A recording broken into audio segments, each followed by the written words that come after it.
नमस्कार, teacher plus में आपका हार्दिक स्वागत है। आज मैं आपको क्लास 9 सीबीएसई बोर्ड के क्लास 9 सिलेबस के बारे में चर्चा करूंगा, जो कि क्या है। देखिए, अपर प्राइमरी का जो बच्चा क्लास 9th में जाता है तो उसके लिए बहुत सारी समस्याएं रहती कि भाई सिलेबस क्या होगा और हमको कैसे पढ़ना होगा, कैसे चीज़ें आसान हो जाए। तो इसके लिए मैंने क्या किया कि मैंने दिमाग में ये बात आई कि मैं आपको सिलेबस इंट्रोडक्शन के बारे में बात कर लूँ और कौन सा टॉपिक कितना आपके एग्जाम में आता है और कितने मार्क्स का रहता है, इसके बारे में मैं यहाँ पे आपको चर्चा कर रहा हूँ। ऐसा इसलिए मैं कर रहा हूँ कि आपको चीज़ें आसान हो जाए, कि अगर हम ये टॉपिक और अच्छे से तैयार कर ले तो इतने मार्क्स का गेन हो जाएगा, ये टॉपिक हम तैयार कर ले तो इतने मार्क्स का हमारा कवर हो जाएगा। ठीक है, तो क्लास 9th जिसमें हम लोग को सबसे पहले बात करना है, जिसमें सबसे पहले आपको ये समझना है कि भाई हमको 5 यूनिट्स पढ़ना है। ठीक है, हमको यहाँ पे 5 यूनिट्स के बारे में बात करनी है। देखिए 1 2 3 4 5 6 यूनिट्स के बारे में बात करनी है, जिसमें आपको सबसे पहले है नंबर सिस्टम। नंबर सिस्टम है, नंबर सिस्टम के बाद अलजेब्रा है, कोऑर्डिनेट ज्योमेट्री है और मेंसुरेशन है, स्टैटिक्स है, ये टॉपिक्स हैं। देखिए, जिसमें नंबर सिस्टम है, नंबर सिस्टम जो आपका 10 मार्क्स का पूछा जाना है और अलजेब्रा आपका 20 मार्क्स का, कोऑर्डिनेट ज्योमेट्री आपकी 4 मार्क्स की, ज्योमेट्री आपकी 27 मार्क्स का, मेंसुरेशन 13 मार्क्स का और स्टैटिक्स 06 मतलब 6 मार्क्स की पूछी जानी होती है। और 20 मार्क्स का आपका इंटरनल होता है, जो 80 नंबर का पेपर होता है, और 20 मार्क्स का आपका इंटरनल होता है। ठीक है, ये चीज है। अब देखिए, मैंने आपको ये बताया कि देखिए कि भाई हमको ये पता चल जाता है कौन सा आपका यूनिट कितने मार्क्स का होता है। जैसे मैंने कहा, देखो ज्योमेट्री आपकी सबसे ज्यादा 27 मार्क्स की एग्जाम में पूछी जाती है। ज्योमेट्री आपकी 27 मार्क्स की एग्जाम में पूछी जाती है। तो चलो एक एक करके एक यूनिट्स के बारे में हम लोग यहाँ पे चर्चा करते हैं। ठीक है, इसमें देखिए सबसे पहले आपका है नंबर सिस्टम। नंबर सिस्टम में सबसे पहले हम लोग जो टॉपिक पढ़ेंगे वो आपका रियल नंबर है। जो आपका वो क्या है, वो रियल नंबर है। ठीक है, रियल नंबर। देखिए, रियल नंबर में जो हम लोग सबसे पहले बात करेंगे कि रियल नंबर लाइन, एक रियल नंबर लाइन में हम लोग जो चर्चा करेंगे, छोटी छोटी चीजें मैं आपको बताता भी जाऊंगा कि भाई नेचुरल नंबर क्या होता है, रियल नंबर लाइन में भाई नेचुरल नंबर क्या होता है, होल नंबर क्या होते हैं, इंटीजर्स क्या होते हैं, ठीक है, रेशनल नंबर क्या होते हैं, इरेशनल नंबर क्या होते हैं, और कैसे हम किसी इरेशनल नंबर को √2 √3 इरेशनल नंबर को हम नंबर लाइन में शो करते हैं। इसमें साथ ही साथ मैं आपको यह भी बताता जाऊंगा कि भाई टर्मिनेटिंग डेसिमल क्या होता है, नॉन टर्मिनेटिंग डेसिमल क्या होता है, कैसे हम लोग दिखाते हैं कि भाई √2 √3 को हम लोग नंबर लाइन में कैसे शो करते हैं। भाई नंबर लाइन हमारा ये होता है, ठीक है, नंबर लाइन ये होता है 0 1 2 3 4 एज एग्जाम्पल लेके मैं सारी चीजें आपको क्लियर करता चला जाऊंगा। ठीक है, नाउ इसके बाद आपका सेकंड यूनिट है। सेकंड यूनिट जो है अलजेब्रा। ठीक है, अलजेब्रा, और इसमें सबसे पहले जो पहला टॉपिक है आपका पॉलिनोमियल।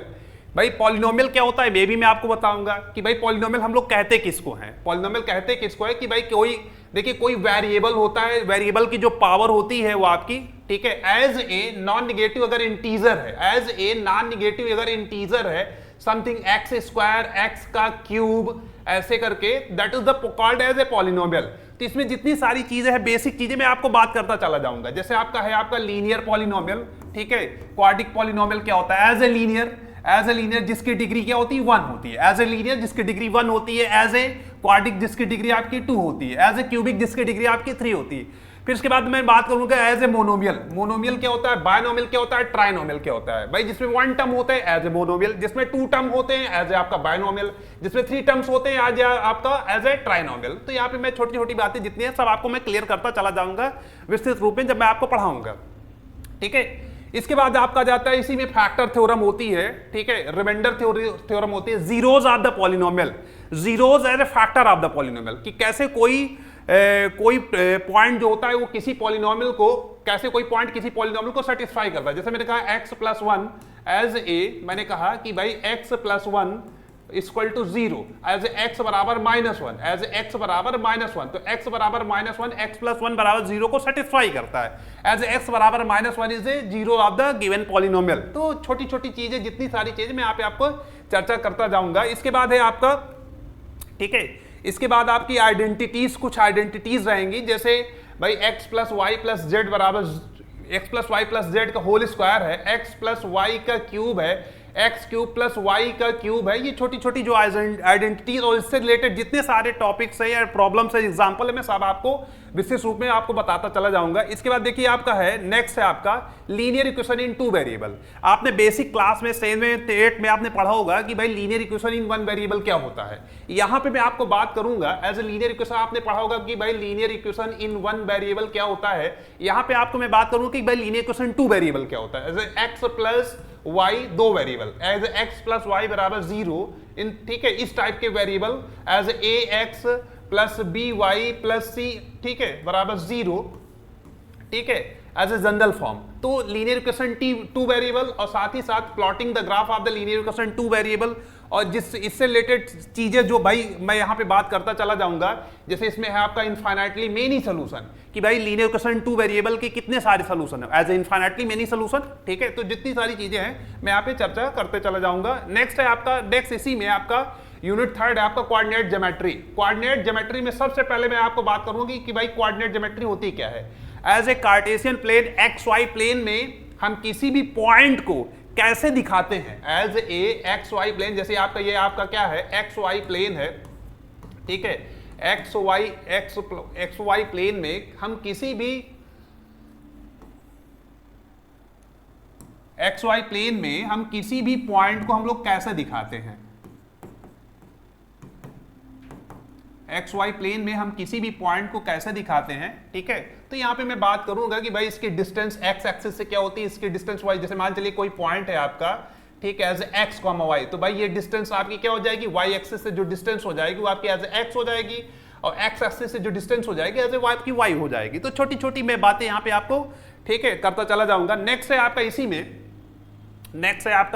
इसी में आपका ज्योमेट्री, जो आपकी यूनिट फोर्थ है, जो आपकी ज्योमेट्री, इसमें मैं बात करूंगा आपको इंट्रोडक्शन ऑफ इक्वलेट ज्योमेट्री के बारे में। इंट्रोडक्शन ऑफ इक्वलेट ज्योमेट्री के बारे में, इसकी हिस्ट्री के बारे में, इसकी ज्योमेट्री हम लोग क्या यूज है, इसका इक्वलेट ज्योमेट्री का क्या यूज है, इसके जो एक्सियम है, ठीक है, इसके बारे में जो है मैं आपको बात करता चला जाऊंगा। इसके बाद है आपका नेक्स्ट जो बहुत इंपॉर्टेंट टॉपिक है आपका लाइंस और एंगल्स के बारे में।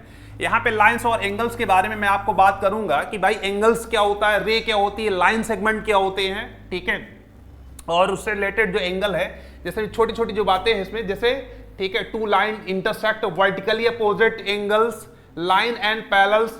जैसे आपका मैं बात कर लूं कि दो लाइन अगर आपकी इंटरसेक्ट करती है, ठीक है, दो लाइन आपकी इंटरसेक्ट करती है, ठीक है, तो ये एंगल सारे जो फॉर्म होते हैं भाई, जो opposite angle that is the vertically opposite angle, ठीक है, जैसे 1 2 और ये आपका 3 4 एक दूसरे के वर्टिकली अपोजिट एंगल्स होते हैं।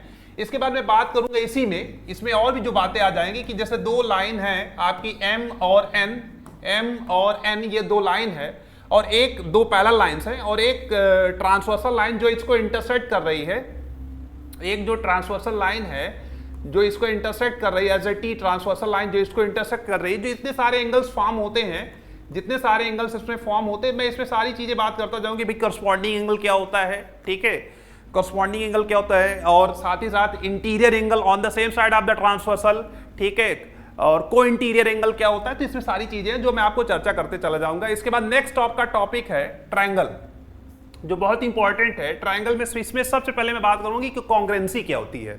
जैसे आपके पेजेस होते हैं, बुक के पेजेस होते हैं, ठीक है, कॉन्ग्रेंसी क्या होती है, बुक के पेजेस जो होते हैं, इसमें सबसे पहले congruency as a congruency equal shape and equal size के बारे में यहाँ पे चर्चा करते चला जाऊंगा। और साथ ही साथ जितना आपका टॉपिक है, जैसे आपकी नंबर ऑफ 5 कॉन्ग्रेंसीज जो आपके सिलेबस में है, ठीक है, जैसे साइड एंगल और triple S congruence rule, RHS congruence rule, ठीक है, जितनी सारी चीजें, जितने कांग्रेंस रूल है मैं यहाँ पे आपका चर्चा करता चल जाऊंगा, ठीक है।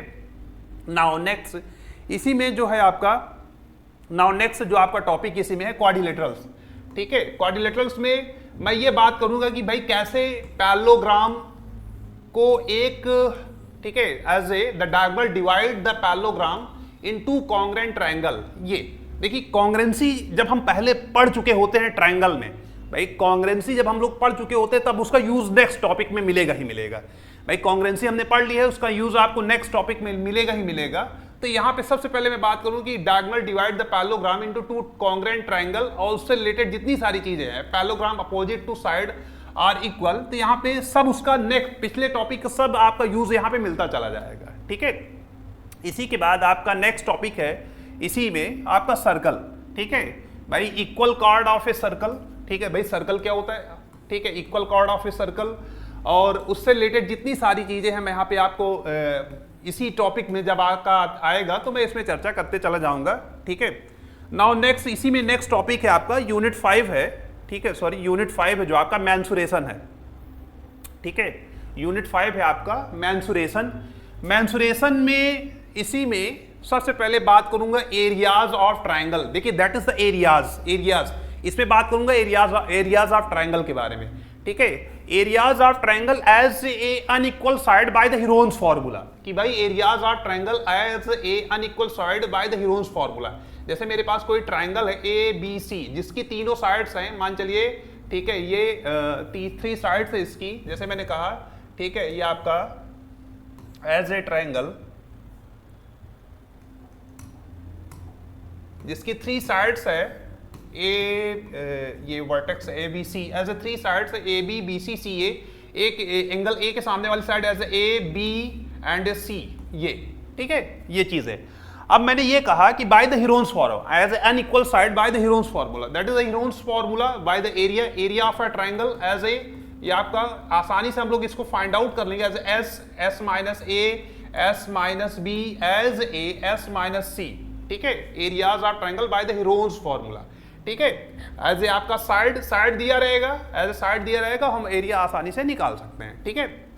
नाउ इसके बाद आपका है इसी में जो आपको हम लोग मेंसुरेशन में हम लोग बात करेंगे सरफेस एरिया एंड वॉल्यूम के बारे में, ठीक है।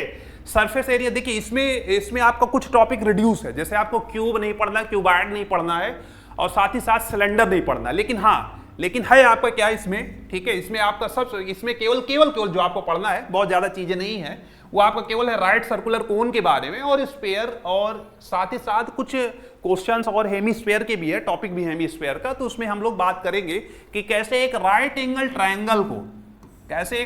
ट्रायंगल को एल्टीट्यूड के माध्यम से जब उसको हम रिमूव करते हैं तो एक राइट सर्कुलर कोन जनरेट होता है एज ए, ये, ठीक है। तो यहाँ पे हम लोग चर्चा करेंगे उसके फॉर्मूलेस के बारे में और साथ ही साथ उससे रिलेटेड क्वेश्चन के बारे में, ठीक है।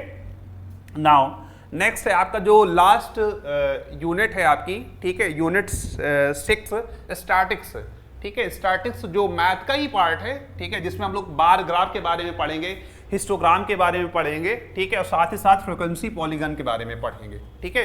ये जो सारे आपके टॉपिक्स हैं, ठीक, थैंक यू।